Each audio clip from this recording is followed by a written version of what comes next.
So, what you plan, Mr. Garrett? How would you like to buy a bank? What the hell do we know about banking? Owning a bank is like owning the other side of the real estate business. There's a few complexities you just left out. Like what? Oh, I'm sorry. Did I not wake up black this morning? Because I'm pretty sure I did. Yep, still black. I got my head full of dreams. Can't get to try my hand at real estate. You matter millionaire units. You know the time never. I like seeing black men succeed. Sometimes I even invest some of my own money back. I know you're smart and ambitious. You and I both know that's not enough. It's time that someone shine a bright light in order for things to change. You starting to buy real estate in white-only neighborhoods. One eye open. Think about all the good we can do for the community. Taking it to the man. That's exactly what we're going to do. And just how in the hell do you plan on pulling that off? All right, to start off from there, I'm not sure if many people have seen this movie. See, stop sharing. It's a great movie. And what's weird about it, that this happened in 1954, and we're still dealing with the same issue here in 2021. If you look at any neighborhood that's been gentrified, the reason why it's gentrified because banks don't lend money to Black businesses. They don't lend money to people who want to invest and try to make a change in the community. And so what they've done now is a procedure that I've seen in development for the last 25 years. You allow a community to go down. So now you can say, well, that community is downtrodden, you know, it's a rough neighborhood. No one wants to invest in it. And now you swoop in at lower prices and you buy everything up in the community. And I always tell people, this is two ways that you know that your neighborhood has been gentrified. And this is no slight on any person. You first know if you see a white girl jogging with a dog, you know your neighborhood's been gentrified. If you see gays moving in your neighborhood, you know your neighborhood's been gentrified. If you see a yoga studio and a Starbucks, you know that your neighborhood has been gentrified. Anybody agree, disagree? So if you look, the quickest way to make millionaires is through real estate.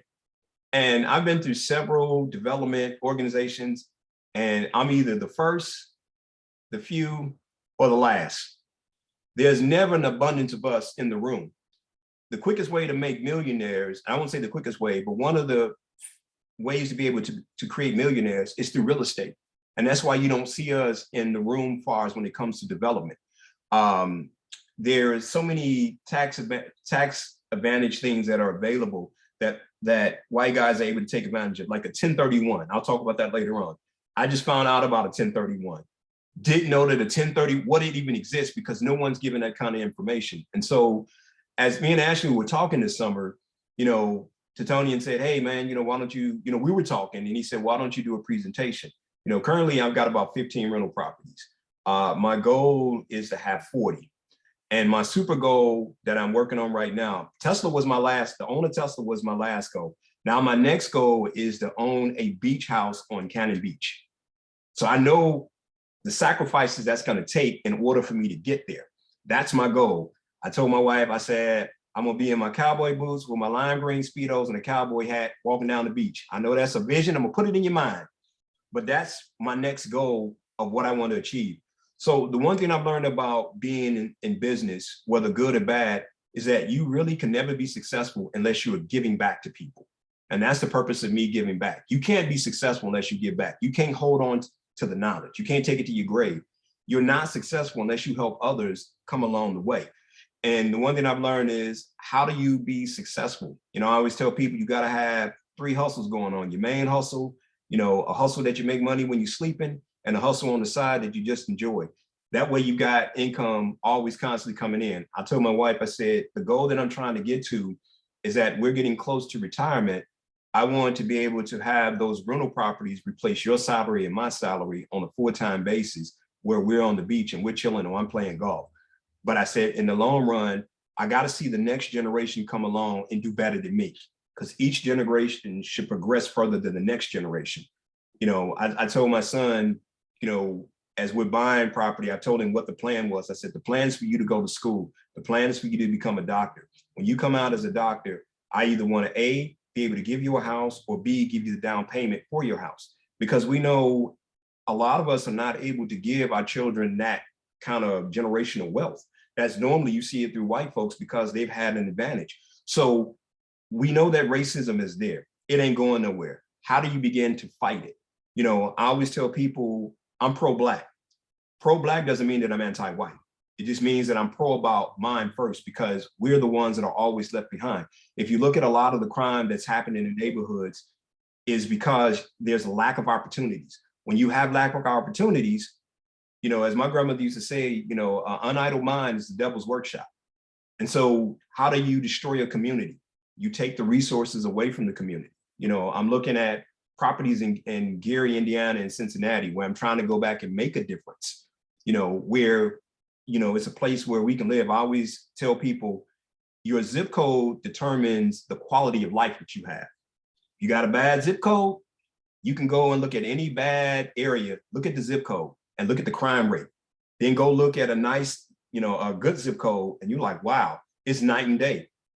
My goal is to be able to help people along the way. You know, every person that I've had that's rented from me, I don't sell property, but I help them to buy their first property. And so that's the one thing I've always been able to do to people, give you the idea, make your mistakes now, because when you become a homeowner, you know, there's no backing. You can't back away unless you decide to walk away and give up the house. So without further ado, let's go ahead and get into the presentation.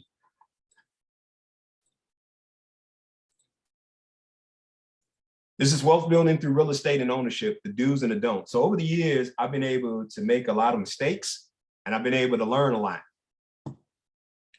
We just saw that. Hey, you're not sharing your screen, MinNefer. Oh, my bad. Sorry about that. So you always got to have a smart guy in the room to help you out.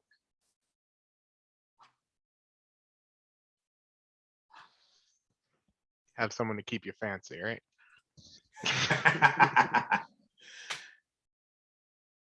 All right, Ashley, I'll let you go ahead and read the statement. This is a statement.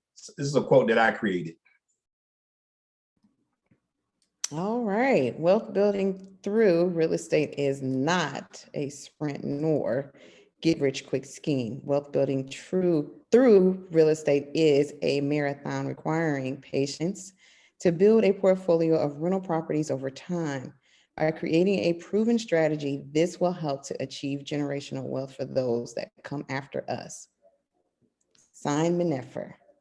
So I always tell people, you know, it's kind of funny. I was talking about infomercials.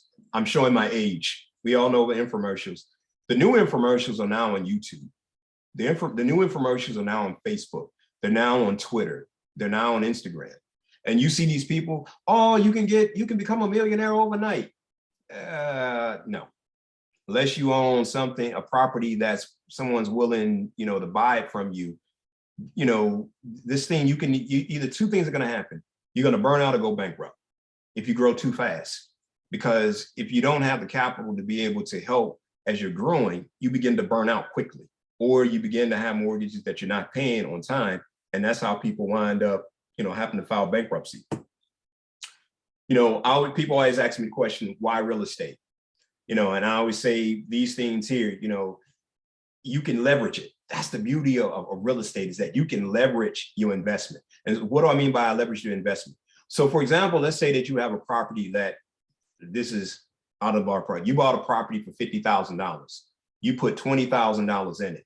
That property now is worth $70,000 because you took $20,000 to invest in it to get it what's the word I want to use? Somebody help me. What do you call it? Rehabbed? No, not rehab. Reappraised. Reappraised. Get the property reappraised for more, you know, now that you've had a chance to update the property. So you're forcing appreciation of that property. Properties are great for tax benefits. And anytime I do a renovation, you can write off all of the renovation that you use for that property. If you get the property to the point where it's doing regular, you can get regular cash flow.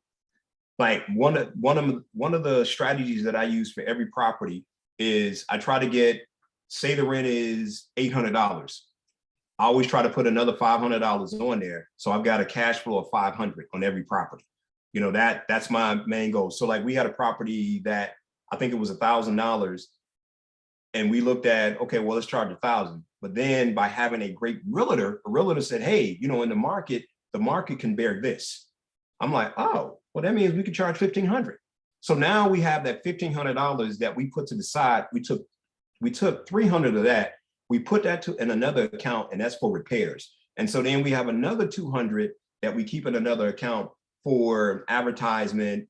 For advertisement and to deal with what's the word I want to use? To deal with it when there's no one in the property. So it pays for the utilities, you know, and so we have like a profit, probably like $100 profit. Now, to most people, they may think that's not a lot of money, but as we have people renting, it begins to pay down the debt over years. So as we begin to pay down the debt, we're able to hold on to that. If we decide that we want to sell it, we can sell it. Or we decide that we want to take cash out of it, we can take cash out of it to go towards the next property. The one thing I love about it, there's multiple ways to invest in real estate. You can do short-term, you can do long-term, you can do flips, you can do commercial, you can do industrial. There's so many things that you can do in real estate. It just doesn't happen to be one. And by no means, how I do my business is not the golden goose. This is how it's got to be done. You can only do it this way. No, there's multiple ways. You can be very creative in how you do real estate. The cool thing about it, like as I said before, with my sons, you know, I want to be able to pass this down to them. You know, and you know, I made a plan and I told them, I say, look, man, you know, when I get to a certain age, I want to be able to stop this and turn this over to you. And this will be for you, and this will be for your kids and their kids, and you can pass it down.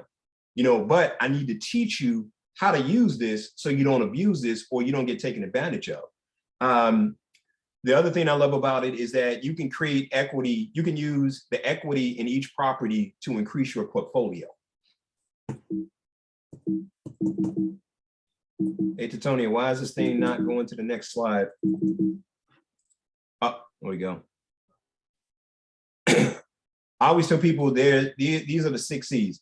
I'm not going to read them. I'm going to let everybody read them. And when you finish reading them, give me a thumbs up.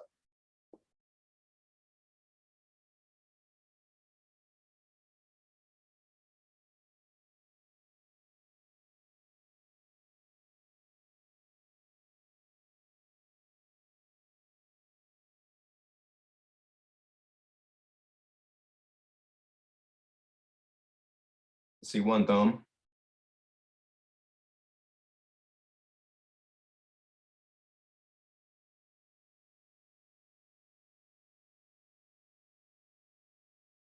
Everybody had a chance to read? So when you look at these 6 C's, you know, I always, you know, people always come to me and ask me, you know, I want to invest in real estate, and I give them this. And I tell them, if you're not ready for this right here, don't even begin to take that plunge into real estate until you can answer the 6 C's. If you can't answer the 6 C's, then real estate may not be what you should invest in, you know, because it's not going to be quick. It's not going to be easy. It's time consuming. And the other 7 C that's not in here, I always tell people, be prepared to sometimes become a social worker, because people will come to you with their problems. I'm like, man, I really do not have time for your problems, because this is a business. But sometimes you have to be on the verge of be able to understand what people are going through. Like COVID has thrown everybody a curveball. So I did have a tenant that the husband lost his job.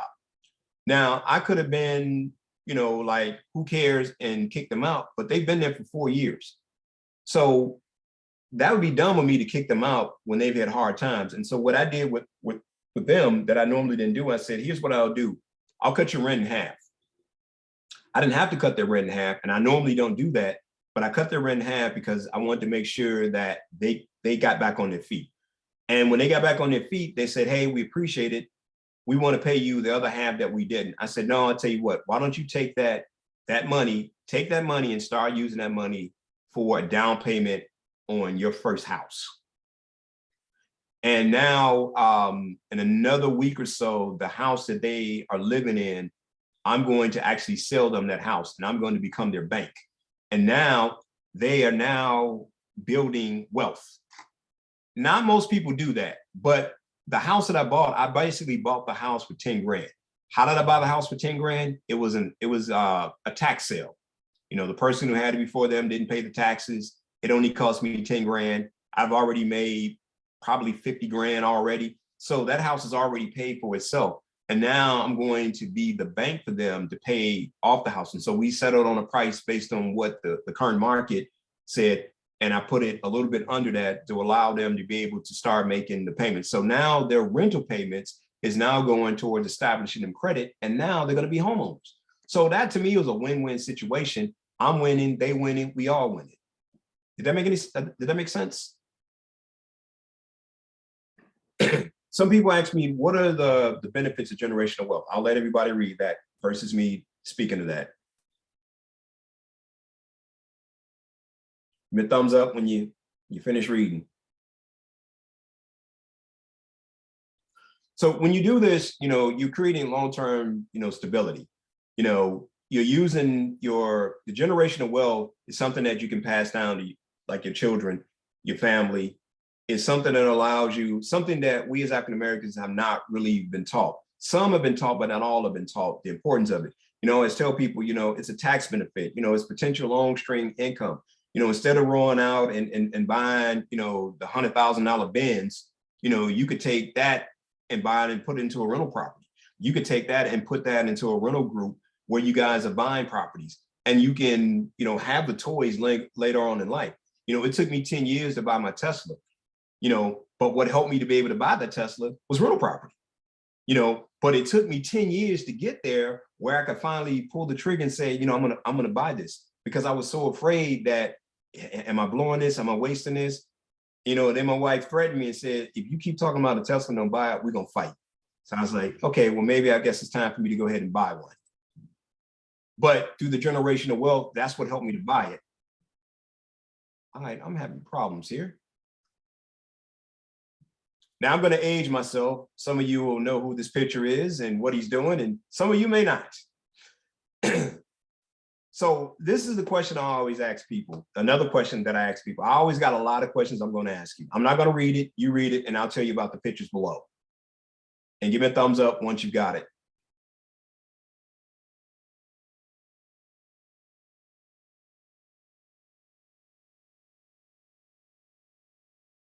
All right, so the pictures below is the first project. This is my wife in the picture.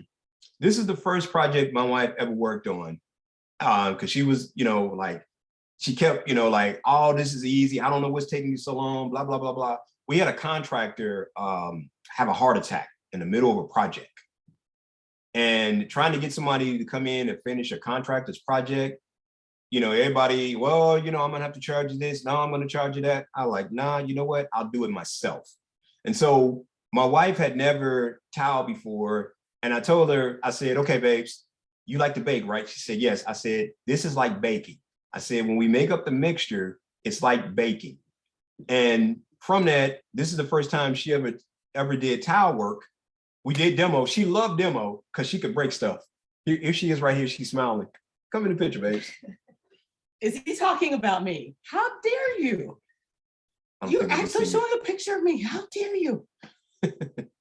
So from this, you know, my wife learned how to tile. And I'd have to say that she's a better tiler than me. And I've been doing this for 25 years. But because I told her it was like baking a cake, like frosting a cake, she just took that on. And if you see, it wound up becoming quite fabulous. If you look at the picture on the left, that was me sitting there like, what the heck we're gonna do? Because this project, it was a brick wall and there was no insulation. There was no fiber. This right here is fiber cement. And it's like, how do we get there? And so we were able to save money because we decided to learn how to become handy. And after that, my wife was always like, when's the next demo? When's the next demo? I'm like, are you serious? All she wanted to do was smash and break up stuff. And so now I don't even hire anybody to do demo because I know my wife has a sledgehammer and she's ready to go hard in the paint and want to do demo. It's kind of cool because you're able to save money and you got a way to be able to release stress. One of the things that my wife wanted to talk about because she's an attorney is number 5. Can you make the hard decision to evict? It's not the making decision of evicting people. It's understanding the laws of the state and city that you're in, because each city, each state, you know, each jurisdiction has some funky laws that it can take almost a year to 2 years to get somebody evicted. So one of the strategies that I've learned to create is I call it the 500 truck move special. What's the 500 truck spell? 500 truck move special. What is that? So what I've learned to do with people, if I know that I got to evict you, I can go to the person and I say, look, man, you know, if I can work this out with you, cool. If I can't work this out with you, how about this? If you move out without tearing up my place, I'm going to give you $500. I'm going to give you a truck to move your stuff. And if you need storage, I'll rent storage for you for 1 month. And I said, but you know, your deposit is not refundable. And I won't take you to court. And I'll give you a glowing evaluation on your next property that you decide to go rent. So they're thinking that, oh, man, I'm getting over. Well, the $500 is from your original deposit.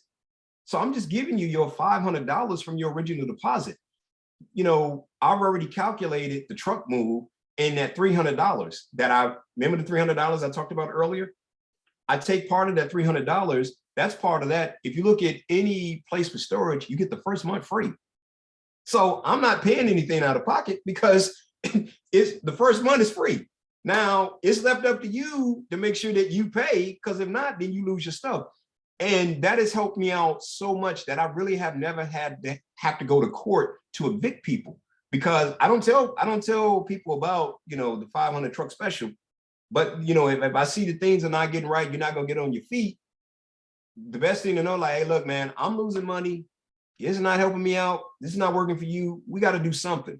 You know, unlike the other couple that I had, I knew, you know, they were willing to work. Some people are just not willing to work. Some people just want to take the lazy way out. And so you got to ask yourself, do you want to be responsible to have to pay that mortgage every month? Or do you want somebody else to be able to get in to help you to pay that mortgage? Let me know, am I making sense? Am I going too fast? Oh, perfect.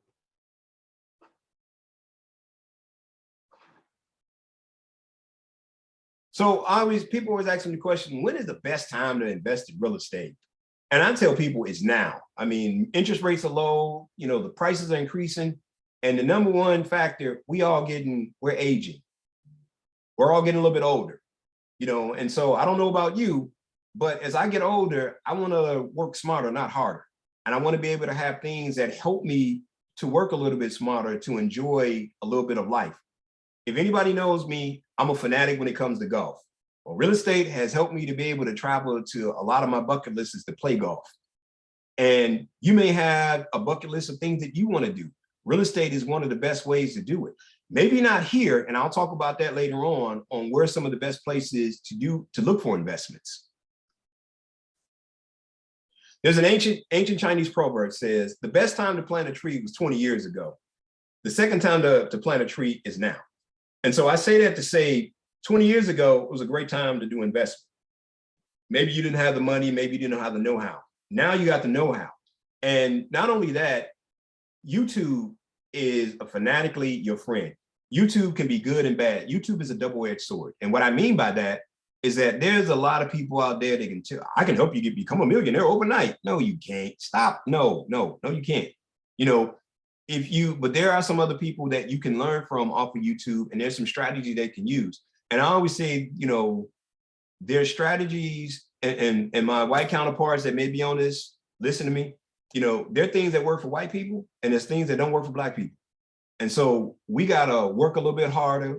We got to hustle a little bit harder, and we got to be a little bit more creative, because things are just not stacked of us in order to succeed. You know, you still have redlining going on. You still have, you know, institutionalized racism, where organizations just don't lend money to Black folks, no matter what it is. And if you look in the world of development, there is very few of us that look like us, but then there's some that look like us that ain't us. You know, as Public Enemy said, every brother ain't a brother. Just because you got the skin color don't mean you're a brother. Because some people don't want to see other Black people succeed because they want to be the only one. And how do we break that barrier down? It's by helping one another. If we don't help one another, no one's going to help us. You know, I'm not one who likes to constantly holler about racism, but there's another gentleman who's down there today, but Alan's trying to build a fourplex and trying to find capital. It's almost impossible. Here's a guy that's been in construction and construction engineering almost 30 years, and he can't find it. But then you got Joe Blow, who comes in I just bought 15 properties. I just bought 80 properties. And I'm like, how the hell did you buy 80 properties? I'm just trying to buy 5. But we know that it's stacked up against us, but it doesn't mean that it's not possible. And as you know, as long as you have to work for something, you have a better appreciation when you look back and you laugh like, man, I don't know how we did this one, but we did it. And that's the thing that I always instill in people is you can't give up on your dreams. Every time that somebody tells you no, that gets you one step closer to your yes. It only takes one yes. And you just have to keep moving and not worry about, oh, they racist, oh, they don't. Okay, we know that. You got to keep moving. You got to keep pushing. There's ways to be able to make things happen.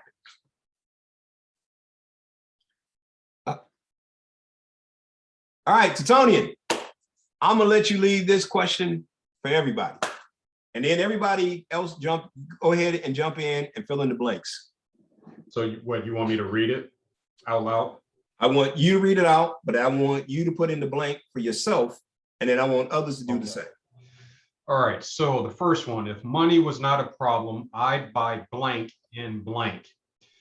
So for me, if money was not a problem, I'd buy rental property in, where would I go? It's going to be in the Midwest because that's what MinNefer told me. So that's what I'm learning. Somewhere in the Midwest, a state and city in the Midwest. Discussion, why would you buy that kind of real estate? Rental properties, for every reason what we're here for and learning, to create wealth, generational wealth, not just for me to have something, but for me to leave something for my kids and grandkids and so on and so on. All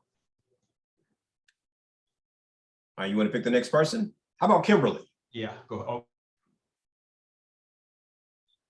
Boy, if the money wasn't a problem, I'd buy a lot of property in unincorporated Washington County because property taxes are low and the services are getting vastly better.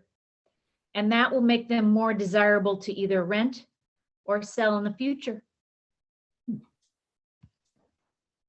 That's it. Cool.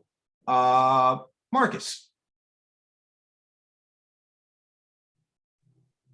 For me, if money was not a problem, I'd buy large family home in Monterey, California, because that's home to me. And that kind of real estate, I want to be able to, that area is always going to be expensive to live. And so I want to be able to pass that down to the family. Okay. How about Will? If money wasn't a problem, I'd buy an apartment building in Times Square. Because when you're talking about generational wealth, you're talking about money that flips itself exponentially. And an apartment building in Times Square, where most people think that's where they need to live when they come to New York and don't mind spending $4,000 for a studio apartment or upwards to $7,000, you multiply that by about, 250 units, and you're making money hand over fist in the first month the first month of you having the property. Wow. Impressive. Rachel. If money was not a problem, I'd buy vacation homes in a coastal city. Okay. I think that the turnover for rentals, weekly or weekends, there's great exponential growth.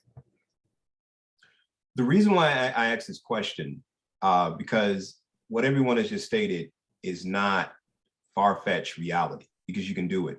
I've got a friend of mine who's a multimillionaire who has been coaching me. And we had always talked about buying property in downtown Chicago. I'm from Chicago. And he just bought a building in downtown Chicago. And it brought us both to tears, because I remember us struggling. He was already in real estate, doing good things. But he said, remember when we talked about this? And he said, I was able to finally be able to do it. It took me a lot of properties to be able to do it, but now I'm able to do it. And I think Will talked about owning 250. I think he owns 150 units on Wabash. which is this is the heart of Chicago. And to know that someone that you know owns that. And I just watched him build bit by bits, you know, property here, property there. And some properties I used to like, bro, what the heck did you just buy? And you're like, bro, I have no idea, but I'm gonna hold on to it. Eventually it'll turn. I watched my dad, the smartest move that I ever watched, my dad on the South Side started buying vacant lots. And I was thinking about this, I was talking to him the other day, and I was like, why are you buying vacant lots? And what he started doing was he started cleaning up the lots, and then he started renting out the lots. So people who were selling Christmas trees, people that were selling pumpkins, people that were selling 4th of July, people that were selling barbecue, you know, people set up barbecue pits, you know, and so he started renting these properties out and started cleaning these properties. And after that, when the city started to come in and started to develop, he was like, no, I'm gonna hold on to it. And he created a bidding war. And so now my dad has been able to retire because of this generational wealth. And he was able to give me money to start me off into real estate. And I was like, this is the smartest dude that I know. And now he has a property. He signed a 100-year lease with the University of Chicago. And so they're renting the property, but he owns the land. And it's for 100 years. So in the event that my dad, when he does die, it passes on to us as children. That's how you create generational wealth. You're just looking at it as a piece of vacant land. Now he's able to take that, and now I get a check every month for $300. That's my golf money now. It's become my golf money. That's what I used to play golf with because of my dad, because he had the foresight to see something that no one else seen. So even if you see a piece of vacant lot, just don't look at it as a piece of lot. Look at it that's potential income earning. You may be paying now, but eventually it's going to pay, especially as you have gentrification happen. You know, we have to start being wiser when it comes to gentrification, because they'll come in and they'll flash us a check. I'll give you an example. I bought a house for $80,000, held on to it, fixed it up, and now that house is worth $225,000. And I get calls out the wazoo of people trying to, hey, do you want to sell this? You want to sell this? No. And I keep getting, hey, do you want to sell this? Then now I have the bank who would never really refi it. All of a sudden, hey, we could refi this property for you. Man, kiss my, I'm not gonna curse, but you know what, you know the experts that I wanted to use, but I'm holding on to that. And I told my wife, I said, we're holding on to that. If it went from 80 and now it's almost, you know, 250, you know, just imagine what they're going to do. And so not too long ago, I had a chance to go to the city council, and in that area, they're about to gentrify that whole neighborhood. And so those properties are now about to go up to 300 to 400,000. We got it at 80. We're holding on to it because it's a Cape Cod. It's a brick. It's all brick, 2 stories, hardwood floors, fireplace. It's got a deck that is 400 square feet of deck. It's a huge deck. So I already know what that's going to do. So the guy gave me an appraisal and he said, hey man, do not sell. Hold on, do not sell. Your appraisal is about to go off the roof. And look, from 80 to 225, that right there shows you the ability to be able to hold on to something. You know, you got to put a little bit of, you know, sweat equity into it to make it profitable. But if you do it the right way, it's easy to do.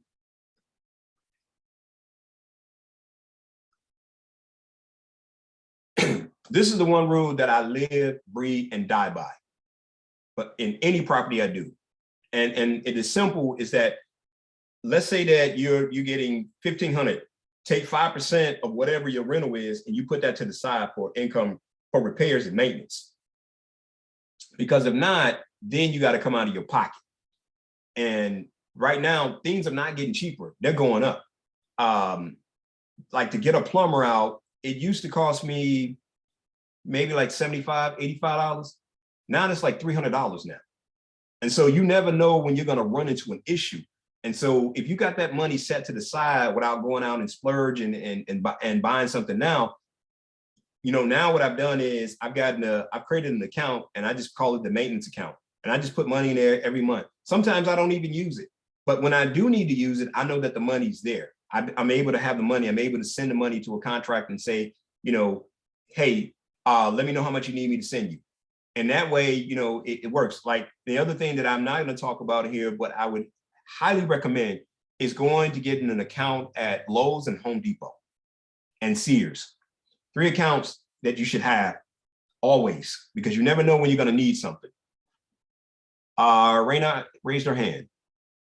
I think I said it, Raina. Did I pronounce it right? Yeah, you got it right. So MinNefer, another thing that to go along with that and to ask your opinion on, would you agree that also when it comes to repairs and maintenance, not only putting that 5% away, but also start developing yourself a list of and making relationships with repair folks who, when you need someone to come in to make a repair, you're not always stumbling around, oh my gosh, let me find an electrician, let me find a plumber, especially if plumbing goes whack at, an odd hour and you need to get a plumber right away. But, all the plumbers are busy, they've all got jobs and they can't get to you. But when you develop relationships with folks who you can call on to say, hey, I got a problem that I need taken care of. Or so you can say, hey, I know which plumber or which electrician or which person would be best to do this particular job.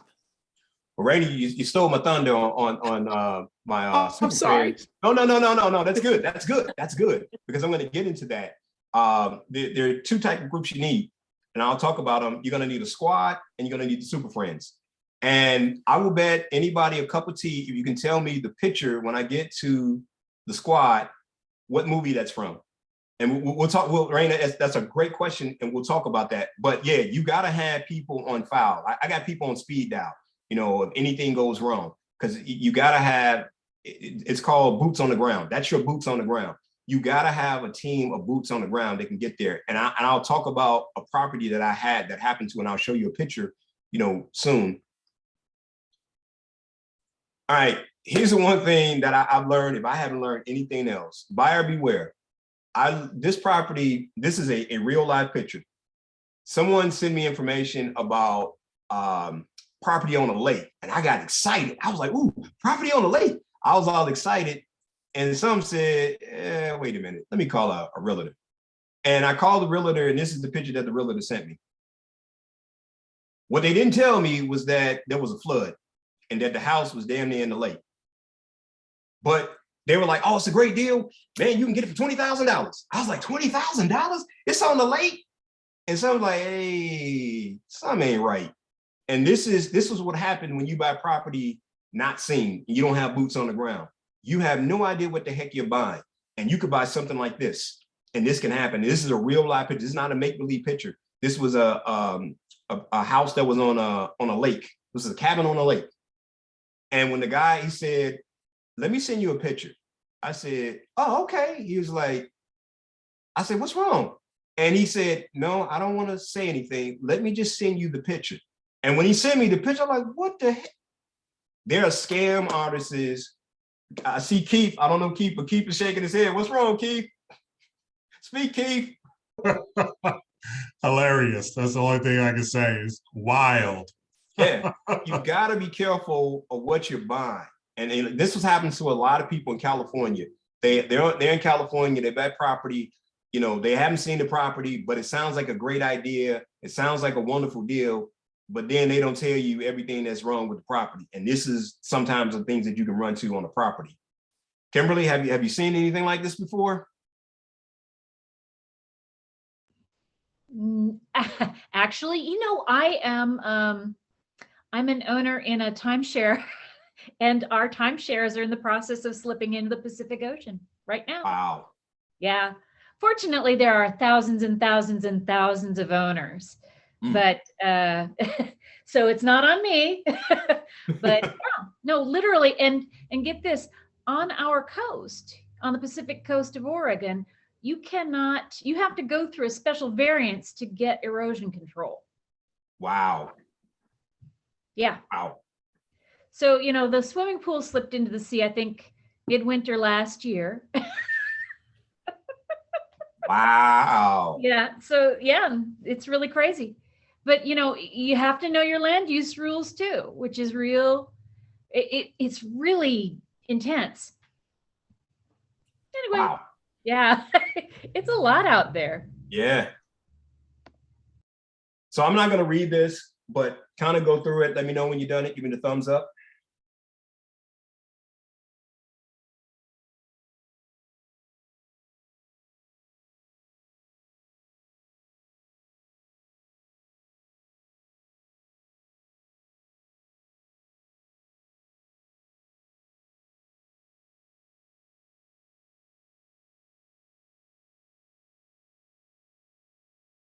All right.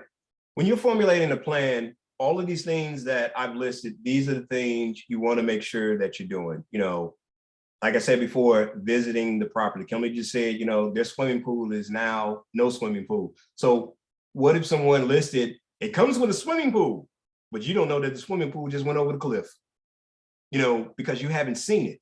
You know, I'm going to use Zillow in a few minutes. You got to keep meticulous records, especially for when it comes to taxes. You know, we had something that we had did 5 years ago, and then the IRS just sent something about it. And you're like, where did this come from? But good thing we had it on file. So we were able to like, nah, we filed that 5 years ago, because you never know when something may come up. You may know, you don't know when you may need something. Like, for example, we had a warranty and a company said, well, you don't have a warranty. And I'm like, yes, we do have a warranty. And then we bought a continuous, warranty. So you never know when you may have to go back to records to find things, to make sure that you're on it. Creating a buying strategy, I'll talk about it in a little bit. Boots on the ground. If you can't be there, you got to have somebody there, or you got to hire somebody. You gotta have eyes that can be able to walk the property, FaceTime you with the property so you can see for yourself what the property looks like. I tell people, don't get into real estate if you ain't got your finances in order.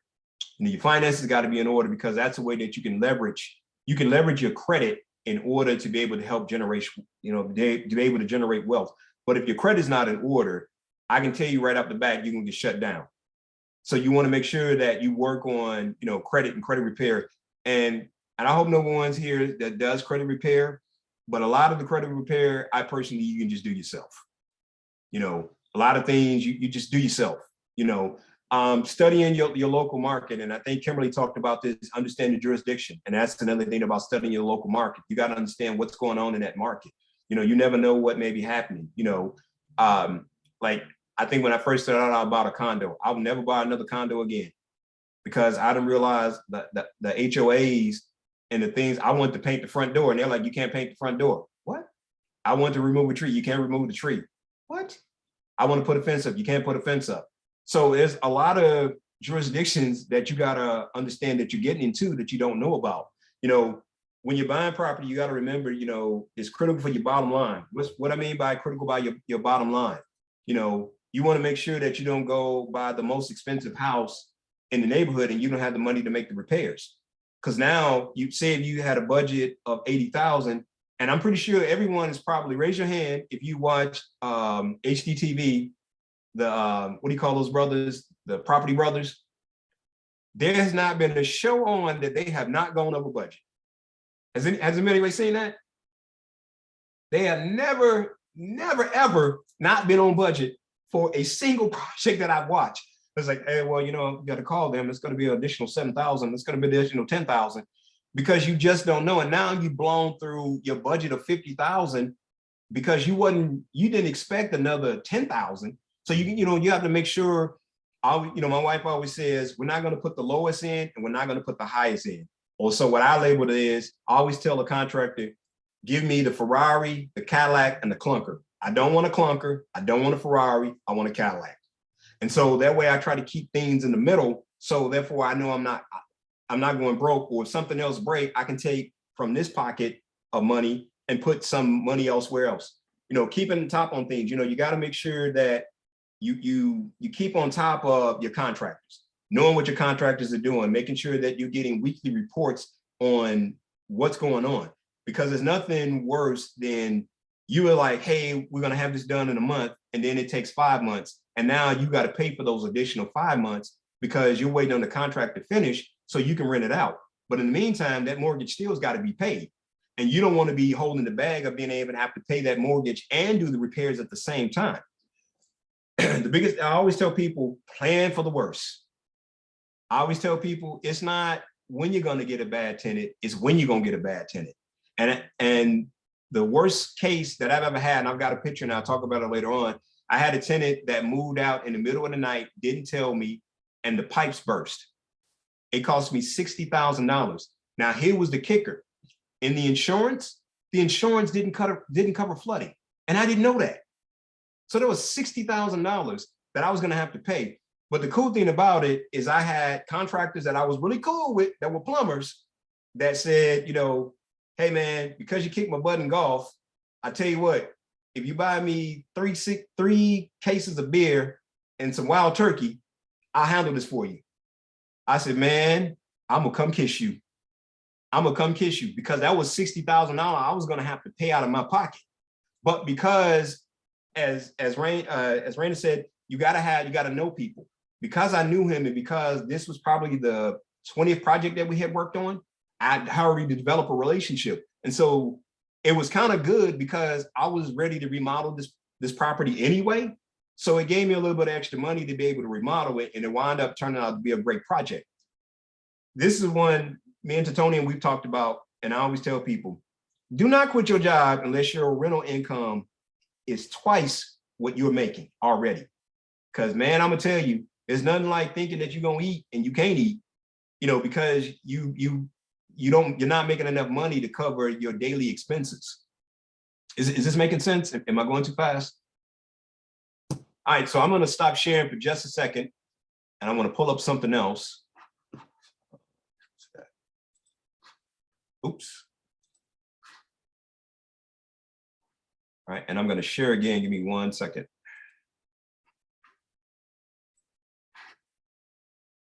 Can everybody see my screen?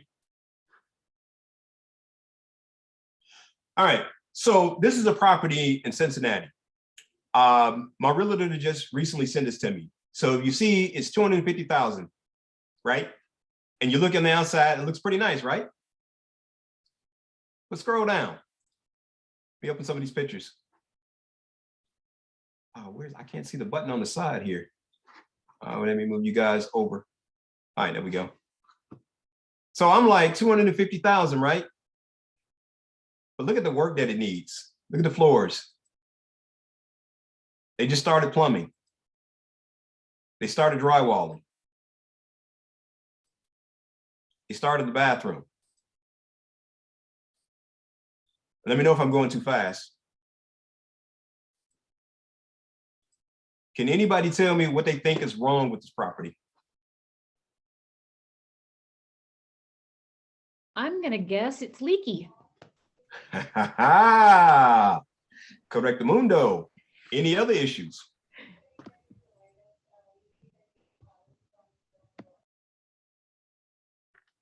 Did it have mold and they tore it out, or? Ding, ding, ding. Yeah. And one more thing. Wow. And it looks like another 250 of repairs. So now look what this person says. I'm not going to read it out, but I'll let you guys read it. Anybody want to read it? I'll read it. Excuse me. May I? I'm sorry. Yes, okay, I didn't even know if attention investors, great two family, just 2 blocks to Northside Business District. Work has been started, just needs your finishes. Cash or rehab loan only buyers, major work completed, HVAC, H20 heaters, plumbing and electrical, rough in carpentry, cabinets ordered, needs baths and kitchen finishes, floors refinished, needs floors refinished, exterior painting, rents, income, expenses or estimates includes 2 lots. Seller estimates around 25,000 of work to complete. Are you kidding? Oh, sorry. And in ARV of 300. I got stuck on he thinks it's only going to be 25K to. Right. And what does ARV stand for? Yeah. What is that? That's actually once you get a new estimate. So he's thinking once you completed it, it'll be worth 300,000 to 325,000. How many of you guys believe that? No. Now wait, here's the catch right here. Does everybody see the catch? How long has it been on the market? 103 days. Yeah. So that's a sign that shows you there's something else wrong with this property. Yeah, that's a long time. Right. It's a long time. Do we have anybody? I think somebody is a property manager on here. Was there somebody in property management? Not property management. I am a licensed broker here in Oregon. Oh. So that would be a red flag first time I'd see anything that's going to be on the market, especially in this market. If it's not gone in a week, then you're looking at either something's wrong with it, it's definitely overpriced. Yeah, exactly. I teach home buyer classes, so that's for it to be on the market that long. Right. Plus, there's no guarantee on the work that's been done. Exactly. Yes. Exactly. Thank you. And that's the other thing. You know, when somebody said, well, you know, it needs to work, but we started to work. I'm like, so are you going to guarantee what you've already done? Absolutely not. So here's another property that I'm currently bidding on right now. I've had a chance. I know what this property is. I've had a chance to walk this property. It's in a, you know, neighborhood is kind of high, not a bad neighborhood. I know that it's old. MinNefer? I try to go. Someone's saying something. Yeah. Is it MinNefer? Yes. I have a question. So let's say you get this situation like what you just showed us. Are you going to walk away from that altogether, or are you going to send in someone to actually do a full inspection to see what the true numbers are? I got boots on the ground. And so the boots on the ground told me, no, walk away. It's not worth it. It's got more problem. The mold is an issue. Asbestos is an issue. And the property is sinking. So I had a friend that's an engineer that took a look at it, and the property is sinking because the foundation, how the foundation, they took one of the beams out that basically holds up the house. They took that beam out. And so now on one side, the house is sloping to another side. So I'm like, that's a red flag right there. Okay. Thank you. You're welcome. So this is a property that I'm currently bidding on right now. I've had a chance. I know this property. I've been in this property. I'll look at it that, you know, it's not the kitchen cabinets are the countertops got to go, you know, not up to my taste. I always try to make it look, if I was going to live in it. People always say, you know, don't put a lot of money into it, but I believe in making it nice. I think the nicer you make it, the more people want to rent it. You know, the crappier you do it, you know, that's the kind of tenant you're going to get. So if you make it a little bit more sophisticated, you can get a little bit more sophisticated in the rentals. So this property is not a bad property. It's old, but it's not a bad property, you know. But then I had a chance to go in the basement. You see these spots right here?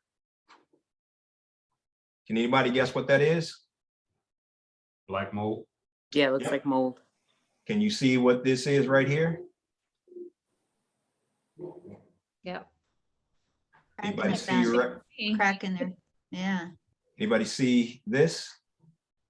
So what that tells me is that this has had water damage. So when it floods to the basement, and that's mold. Yep. Wow. So is that basically to you indicating the level of the how high it floods in that basement? Absolutely. Wow. And Ashley can speak to this. Cincinnati. I'm like, is that Westwood area? Because that happens Westwood. all You the know exactly time where in Westwood. I had a property out there, so our basement would flood in a matter of like seconds, just like that. Can you guys see these beams right here? Not good. Look at the coloration. That's mold. So, you know, can it be fixed? It can actually be fixed. Like here, if you look at the tuck point right here, you see right here, this lets you know that there's been issues with water leaking into the building and it's crumbling away. And so you got to ask yourself, look at this old ladder escape. You know, look at the stairs. You know, so you know that this is water issue. And so they've got a drainage out here, but I don't think the drainage is really working. And so those are the things, you know, when you're looking at a property, you got to ask yourself, are you ready to take those on? You know, because I always say that there's a thing called Superman. So Superman is stuff you can't see. If you can't see it, you can't understand what's going on with a property until you see what's going on a property by having boots on the ground. If you don't have boots on the ground, it's kind of hard to see what's going on with a property. Okay, MJ, I have a question. Yes, sir. So is this property, is this one that you said you're bidding on right now? Yes. So what made, with all of the issues that you just pointed out, what made you decide this is a good buy for you? Boots on the ground. So I've got a guy named Edwin. I've been working with Edwin for the last 25 years. Edwin is my go-to guy. If Edwin says no, then I walk away because I trust him wholeheartedly because he has worked on at least 30 properties that I've done. You know, whether it be a flip, he is the lead contractor on everything I do. And so when he looked at it, he, you know, said, hey, you know, we need to do this, this, this, and this. And then my friend Andy is an engineer in Cincinnati. I asked him to go out. Andy went out and Andy told me what needed to be done. And so I asked, is it fixable? Am I gonna go broke trying to do this? And they're like, no, I think we can do this. So with the two of them going out and having that boots on the ground, looking at the property, they assured me that it can be fixed and I won't go broke trying to fix it. So once I get that reassurance, then I'm like, okay, let's go ahead and then I have a realtor, Jillian, and I go with Jillian and Jillian says, yep, let's go ahead and let's make a bid on it. And oftentimes she'll go and take a look at property for me. The other thing that I didn't talk about in here that I think, well, I'll get to the super friends, give me a second here. And I think Kimberly, you're the realtor, correct? I mean, the broker, right? Is it Kimberly? I'm, no, that's, Me. Nan. Sorry, I was Nan. trying I'm to, just Habitat for Humanity. Okay. So now, not just, that's it. Oh, sorry, go ahead. No problem. That's a big deal. Right. When you buy a property now, it's normally 3.5% down as a first-time home buyer. And then if you're not a first-time home buyer, it's 25% down. And if there's another program you can do 3.5% down, but you have to live in it for 1 year. I normally don't do that. I normally take the 25% down because I'm not trying to move back to Cincinnati. So I'll just bite the bullet and just put extra money down. But there's other ways to do this. This is if you do a FHA loan or conventional loan, but you can also use hard money lending. The only problem with hard money lending is that you only get so many days that you got to be able to finish it. And then the percentage, it's like the mob, you know, they can charge you whatever they want to charge you. And so if you have the money to do it, sometimes it's best to just have the money and put the money down, have the money to pay for it fully, or do one of these methods. The only thing about doing FHA and conventional, they cap you at 10. So you can only own 10 properties and that's it. And you can't go back and buy additional properties. And so that another thing that just recently came out that I'm kind of learning about, there's called an umbrella mortgage. So in an umbrella mortgage, what they'll do is they'll take all of your properties, put into one mortgage, and you'll have one monthly payment. I'm still investigating. I don't know much about it because I haven't used it. I just recently heard it. I played golf with a bunch of guys, and in the winter when we don't play golf, we talk. And so this was something that just came up and I was like, oh, wow, okay, that's interesting. Now, you are probably wondering, you know, how do you calculate a property? So I'm gonna switch screens for just a minute and I'm gonna go to something else. Oh. Give me a second here. Is this helpful? Am I being helpful? More than helpful. All right. So now, how do you, let's say that the property that we saw, I'm going to offer, I got it for, let's say 240,000. All right. Down payment, I'm going to say 25% because I'm not going to live there. Interest rates, I think are now, I'm looking here, it says 1.75, 30 years. At closing, you always got to bring money to closing. You know, you can always try to get the seller to pay your closing costs. Sometimes that works, sometimes it doesn't work. Oftentimes, if you want the seller to pay the closing, then they're going to want the price to go up.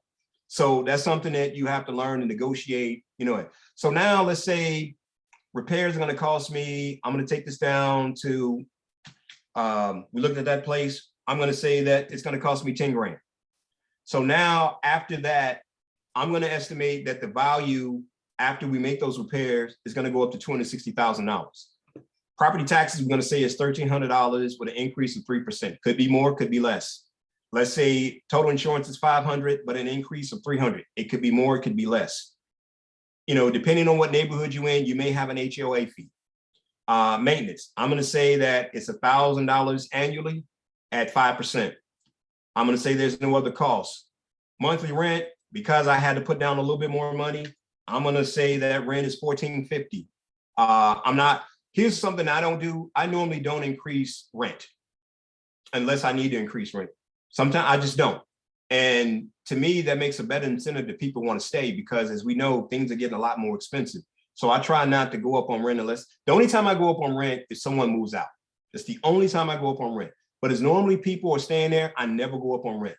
The other thing I always put in is a vacancy rate. And I always cap it off at like 6%. And so what that does is that 6% allows me to be able to pay the monthly rent until I get someone in. Now, here is one that I'm gonna say this kindly.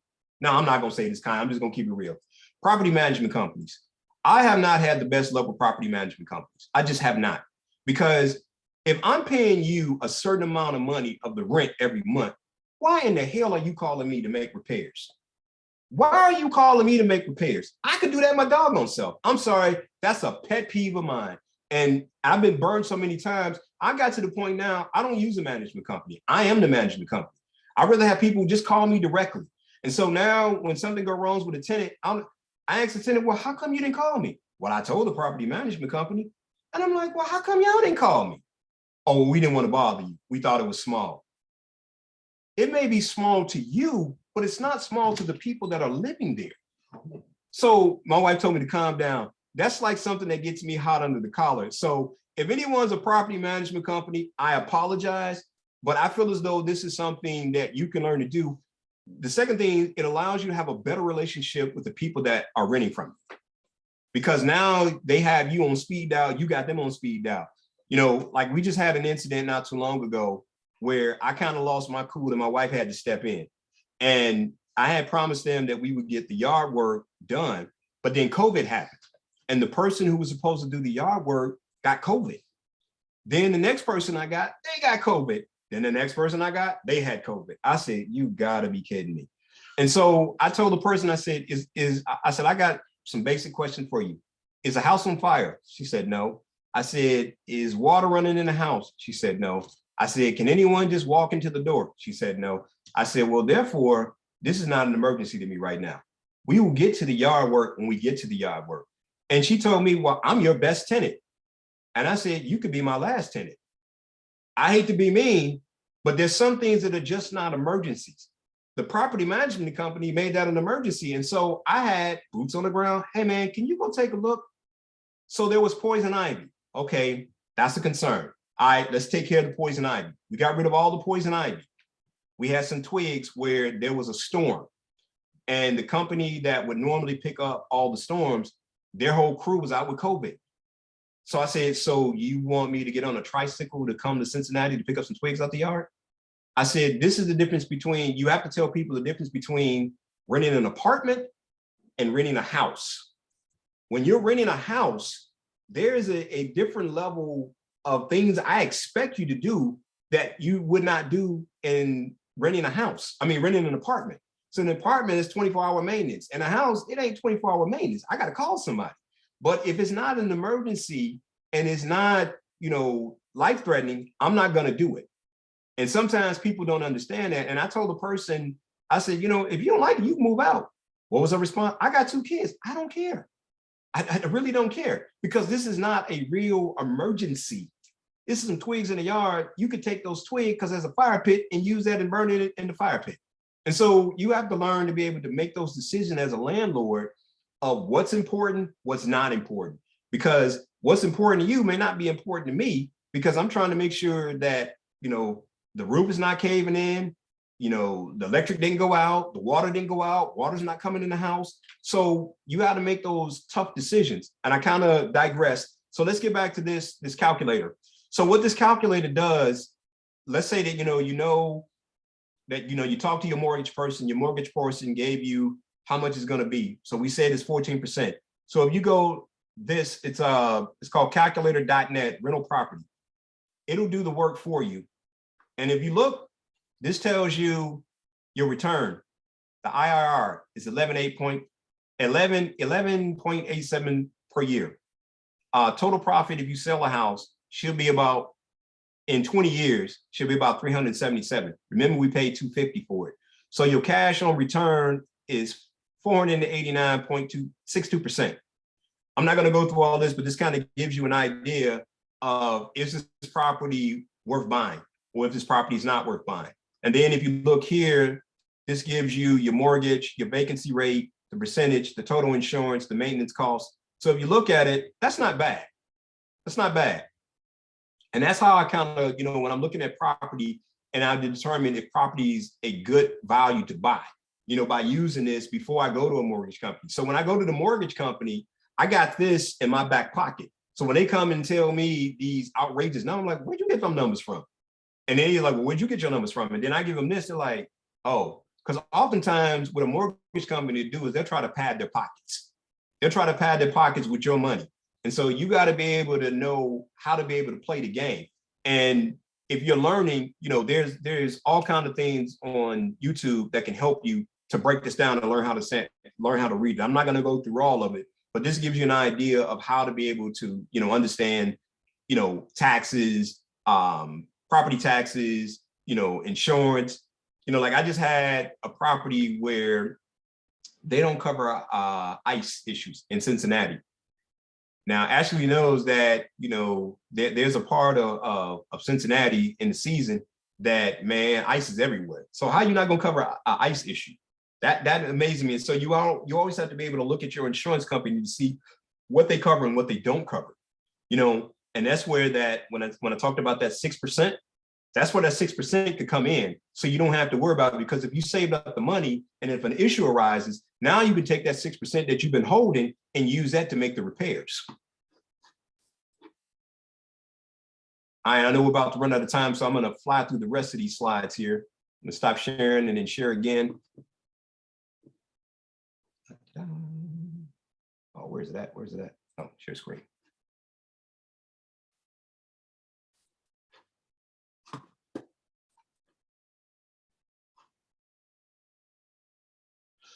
And rental, there's all kinds of rentals, but these are my three main goals: short-term, long-term, and flips.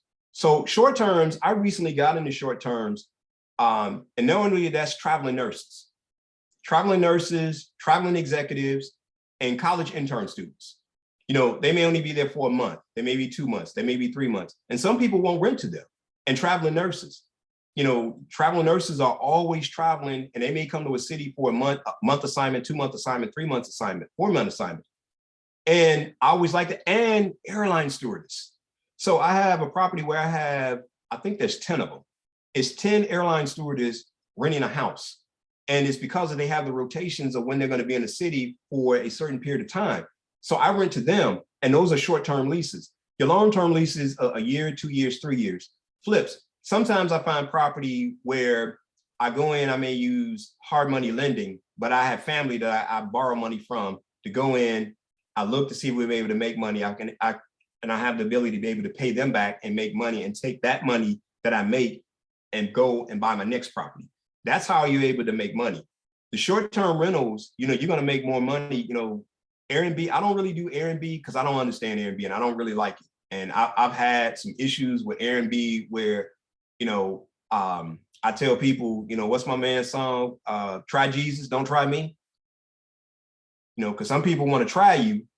And I'm like, you might want to try Jesus and not try me. I had a hashtag for a person, hashtag don't let Trump get you whooped, because I'm not the one, and so I've had to learn, maybe R&B, maybe that ain't for me. It could be for someone else, but it just ain't for me. So it's not for you. It's not for you. Don't do it, man. No, not for me. Not for me. The nurses have been great. The airline students have been great, and the college students have been great. And not only with the college students, what I've been able to do is do deals with corporations. They may have a person that's coming in that only may be there for a month. They may be there for a week. They may be flying them in for an interview. And sometimes it's cheaper than a hotel. And so that's another way to be able to make money by renting out to corporations.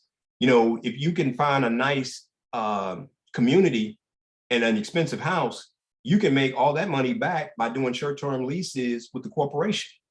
MinNefer, I do that when I go and I do trainings. And if I know that I'm going to be there for a week or longer to train, I rent from someone that has a condo or a house or something that they can do a short-term stay for me. There you go. Because I don't like the hotels. If I'm going to stay that long, a hotel just won't do. I need to spread out and have the space. There you go. You know, and then what's cool about it, if you furnish it, and I found out if I furnish everything, people like that. And what I mean by furnish, you know, furniture, towels, you know, toothpaste, food, you know, if you incorporate that in the package, you can put that all in the rent and still be able to make your money back. So when someone comes in, they don't have to go grocery shopping. I send them a list and tell me, you know, hey, tell me what you like to have before you come off this list. And so then I go, you know, I have someone, matter of fact, now I just have someone that I pay, and then they go, they get the groceries, and then they stock everything in the house for the person when they come. So when they come, they don't have to bring anything. All they got to do is bring their night clothes, the computer, and a toothbrush.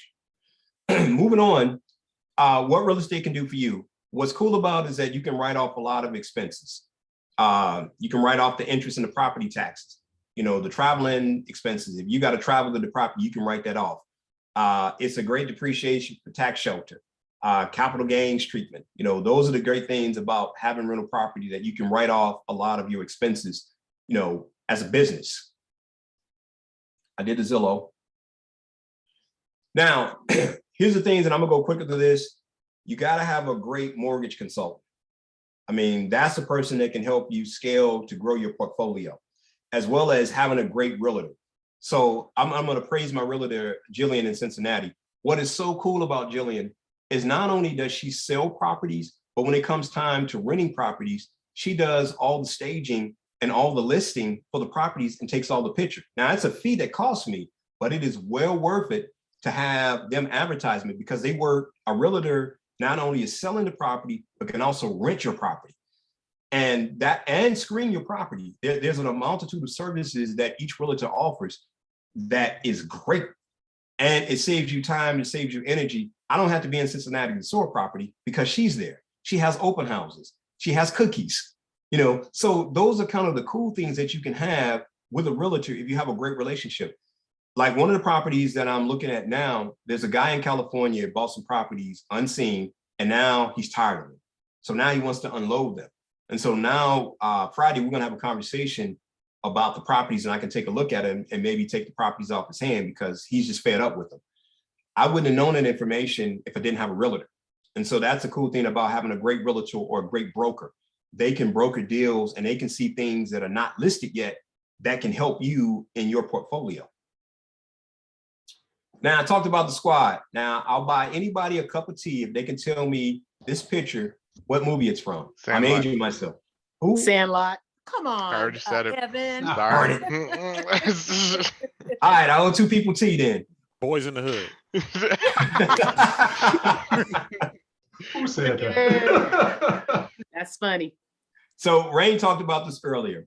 I think in your squad, you need to have a great real estate agent, a great public accountant. Not only have a great public accountant, but a great public accountant that understands real estate. You know, you got to have somebody that specializes in real estate to be able to help you when it comes to, you know, dealing with taxes. You know, having an attorney that understands real estate. I'm blessed because my wife is an attorney that understands real estate because she's in real estate. So that makes it a little bit easier. But having someone that understands it, having a great title company. Normally, your title company comes from your real estate agent because they have a relationship. So this business is all about building relationships, having a great lender. Like, I have never been funded by a bank. All mine have come from mortgage companies, not a bank, because banks don't lend money to Black folks, and they don't lend people that need money unless you got money. If you got money, they'll lend you money. But if you ain't got money, they ain't lending you money. But mortgage companies have worked fabulous for me. They've helped out a lot. You know, there's some lenders out there that have been able to help, you know, Rocket Mortgage, you know, stuff that's not in a bank that's been able to help me to scale my business. And so there's other ways to be able to finance your property. You just got to be able to build relationships. This is all about relationship building. That's why I call it The Squad, because that movie, if you already know, that was a mismatch of people. Everybody was good and everybody was bad and terrible at something, but everybody brings something to the table. And that's, you need to have the squad. You know, not only do you need a squad, but you need your super friends. Here are the people that are going to help you do wonders. You know, your contractors, your painters, your cleaners, your plumbers, electricians, drywallers, roofers, people that are boots on the ground, you know, and other people. These are the people that will make your life well or not well. And all the people, always make sure I go above and beyond when they do things for me. I always make sure that I look out for them, always. You know, I never allow anyone, like my cleaners, I don't allow anyone to talk down to my cleaners or treat my cleaners bad. I will jack you up if you mess with my cleaners, because the cleaners are the ones that are going to stage and make your property look the way it needs to look and make it presentable. Now, people may like, well, they don't do nothing. Yes, they do. They clean up all your crap and all your mess that you left. And you got to have them. You know, my plumbers, I have relationships with all my contractors. You know, everyone that's on this list, I got a relationship with them. I know about their families. I know about what they do outside of work. You know, and so when I need them, they will push me above everything else and make sure that, as I think Rain talked about, at 20, you know, at 3 in the morning, who you gonna call? Well, you got a great relationship with these people. They'll get out of bed and they'll go to bat for you. You know, I always say, these are the people that are in the foxhole with you. You can't be in the foxhole and not get dirty. You got to roll your sleeves up and get dirty with these people. These are your super friends. These are the people that make your life a lot more easier. No, now let's get, you know, the part I talked about, the do's and the don'ts. I'm not going to read this. Read it and give me a thumbs up and we can move on. Is this the time you want that document shared, MinNefer? No, coming up in just a bit. And I know we're running out of time.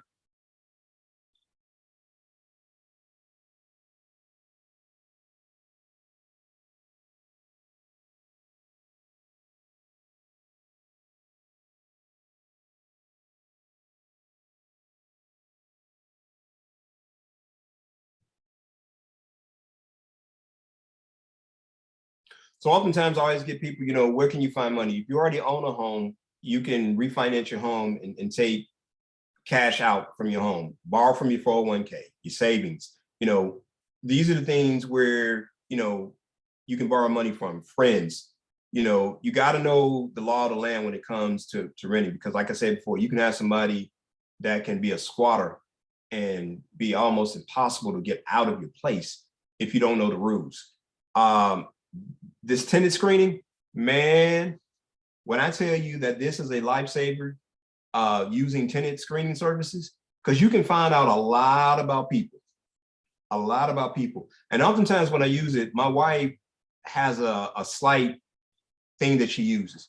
We look at the tenant screening, but we look at the people. And we ask them the question, why are you interested in this property?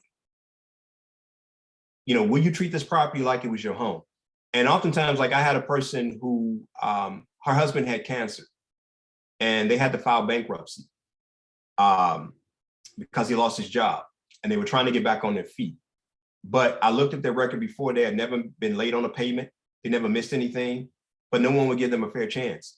And my wife was like, let's give them a fair chance. Let's give them a chance. And they've been one of the best tenants. They've been with us for like 5 years now.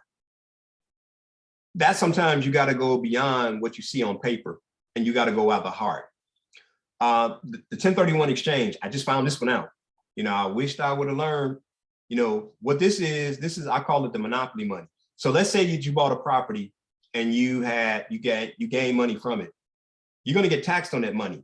But if you use the 1031 exchange, which says, hey, instead of me paying taxes now, I'm going to take that money and I'm going to roll it over to another property.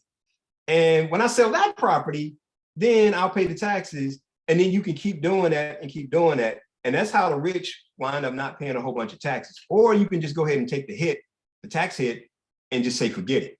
But the 1031 is a great one. You know, having an appraiser, could be your lifesaver. The appraiser, like I said before, you take a property, you buy it undervalued, you put money into it, now you get reappraised.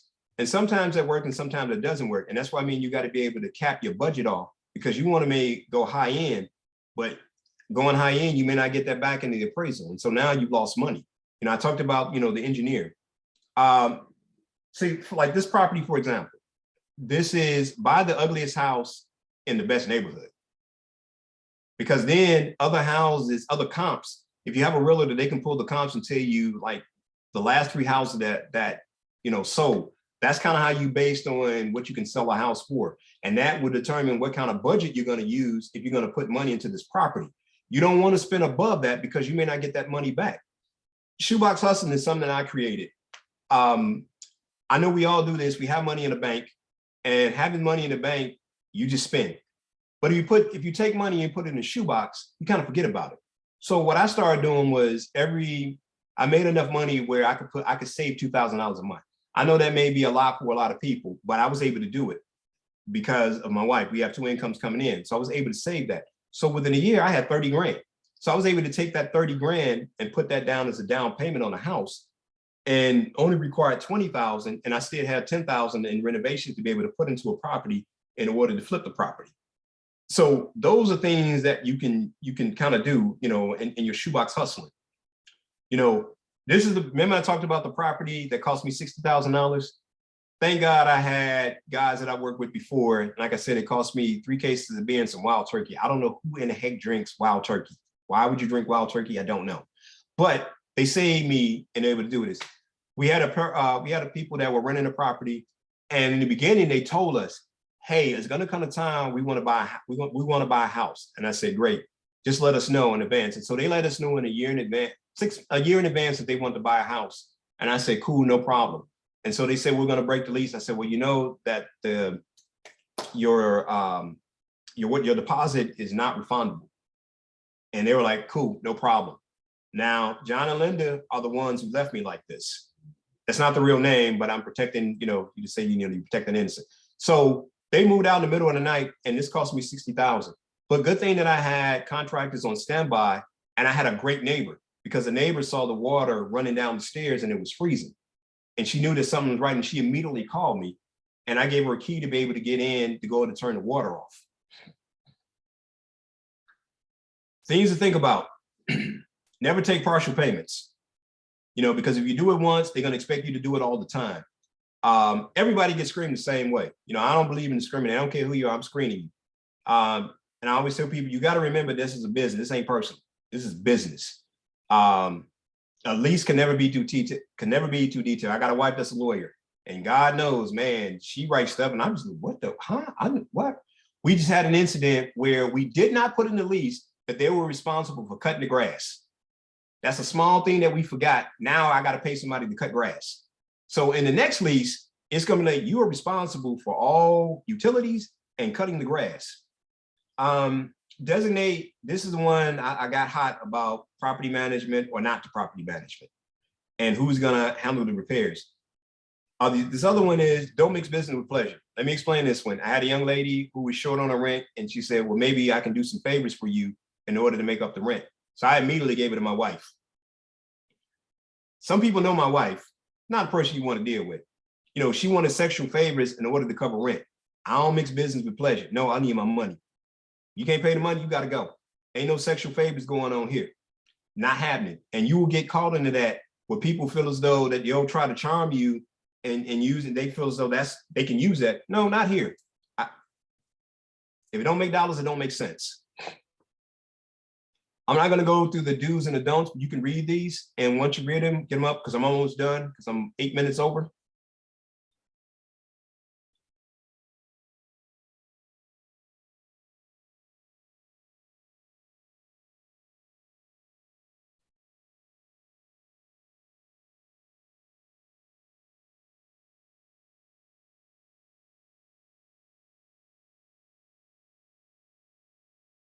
Hey, Titonian, you can go ahead and put that in the chat. Okay.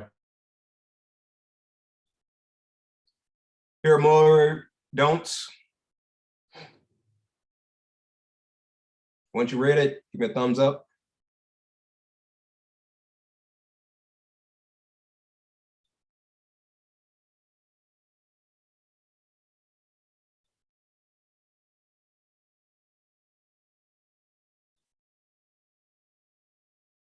I think the last one is the most important. The reason why I say 6 months, you want to make sure that you have money saved up in case something goes wrong and you can pay the mortgage. And it's not hurting you to be able to pay that mortgage. You know, you may get, say, you know, you're doing a remodel, you may be waiting on a permit and it takes 3 months to get that permit. And so now you got to be able to ride it out until you're able to get somebody in, and you want to make sure you're able to cover that. Because if you can't cover it, then that's how you start to fall back on your mortgage. And that's how people get either burnt out or file bankruptcy. Hey, MinNefer, your document is in chat now. If you want to tell everyone what you're giving them to download real quick. Okay. What I'm giving you, I'm done now. So I'm giving you rules that I have kind of come up over the years. I've had some success. I've had a lot of failures, some success, but I've had a lot of failures. And so what Titonian challenged me to do was to come up with, if someone was just beginning to get into the business. So I came up with rules from people that I know, talking to my wife, dealing with things I've dealt with, and things that I still experience today. And so I won't go through them, but there's, in the chat, I put, well, what I asked Titonian to do, to put these down is something that you can take, you can walk away with and you can follow. Now, I'm not gonna read them, but this kind of gives you some of the things that I've gone through and some of the things that I've dealt with over the years, and some of the things I've had to learn because there was no one to teach. You know, oftentimes as African Americans, you know, most people are not willing to teach, you know, unless they want to charge you. And I was like, okay, you know, how can I give something to someone on things that I learned? You know, it's not hurting me, even if we're competing in the same, you know, space. You know, your brand is your brand, my brand is my brand. And so I don't worry about competition. I just want to see you succeed and do better than me, you know, and so we could both be on the golf course talking crap at the same time. So that is it that I have. I hope the rules help. That's all I have. Anyone have any questions? I'm sorry if I took a little bit longer than anticipated, but that's all I have. And I hope this was helpful to everyone. Titonian, I didn't see that list in the chat. I posted it in chat again. Oh, okay, great. Thank you. Yes, the document. Do you see it says real estate rules doc?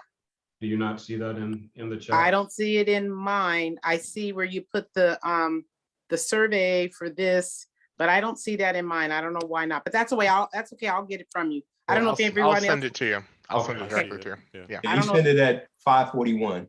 Well, I'll send it to you. Is anyone else not seeing it either? Do you see the document? I see it. You see it? Yeah. Okay. Well, I'll make sure to attach it when we send out. I'll send out a link to the survey. I'll make sure to attach it then. Great. It looks like Nancy had a question as well for you, MinNefer. Oh no, I was just clapping. Thank you, okay. MinNefer. This was great. Yeah. Like, I know it's a lot, but I did a data dump from my head. My wife told me to do a data dump, and I just, you know, was up the whole night. I've been sick, but I knew I wanted to finish this to make sure that I help people out. You know, if you ever need help, I'm here. I don't charge because, you know, God has already blessed me in so many ways. And so this is my way of being able to bless other folks. So if you feel like you got questions, call me, you know, pick my brain. You know, if I don't know it, we'll figure it out together. This was awesome. Thank you very much. This has been fantastic. It's been wonderful. And we're going to be doing our next event November 9th. We will be doing commercial real estate. Those of you who are still here, I hope to see you there as well. And hopefully we can do more with a lot more wealth building presentations. I think there's still more that we can milk out of MinNefer for their real estate investment. So we'll do what we can. But thank you guys for coming. Cool. Thanks for everyone. Thanks for coming. Yeah, great job. Thanks. Great presentation. Awesome. Thanks.